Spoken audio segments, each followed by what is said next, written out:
Wow, super ganda talaga. Tingnan nyo guys, yung kanyang yung groove ng kanyang spike. Para siyang Dunlop. May libre siyang tire sealant. Ang pito hindi ko pa nakita. Pero okay na siya guys. Legit siya guys. Ang super ganda.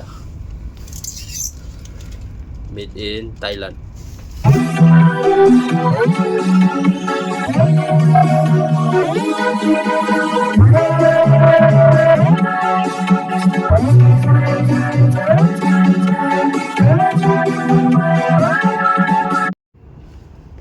Hello guys, good evening.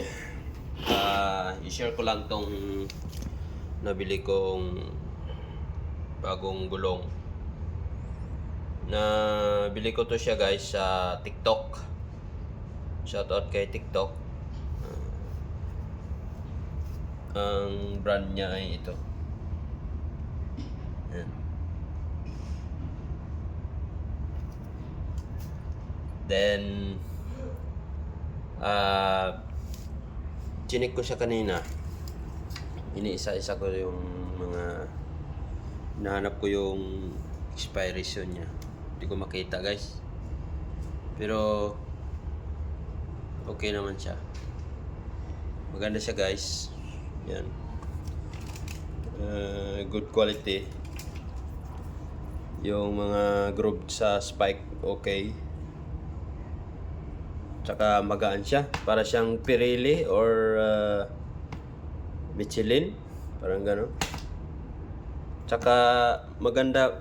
Pakiramdam ko lang makapit siya guys kasi pag i-kuskus mo siya sa tumutunog yung goma. Yung nylon na goma. Yan, maganda siya guys. I-try nyo to. Try nyo kung gusto nyo. Try nyo to guys kasi para siyang maganda siya guys. Kahit hindi ko pa siya naikabit kasi may goma na medyo siya, di ba? Yung hindi pantay yung ikot.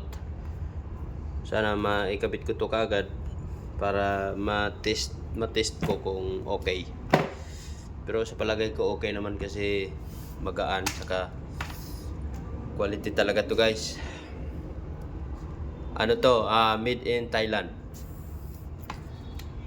So hanapin ko pa kung saan nakalagay yung expiration niya nito. Pero bago naman siya. Maraming salamat pala sa seller na napaka perfect ng pagkabalot. Yun, tinanggal ko na yung balot niya. Tsaka dito sa foam, nakabalot pa siya ng foam. Yan. Ang size ko na nabili ko ay 90 by 90. 90 by 17. So, try nyo to guys. Maganda siya. Bumili kayo nito sa TikTok. Nagla-live ito lagi si Panther Tire PH o Panther Tire Philippines. Yan. Pasikatin natin to guys para lahat makasubok nito. Napakaganda nito guys. So, yun lang po. Maraming salamat at i-update ko kayo kung maikabit ko na siya sa ating motorcycle. Maraming salamat. Bye-bye.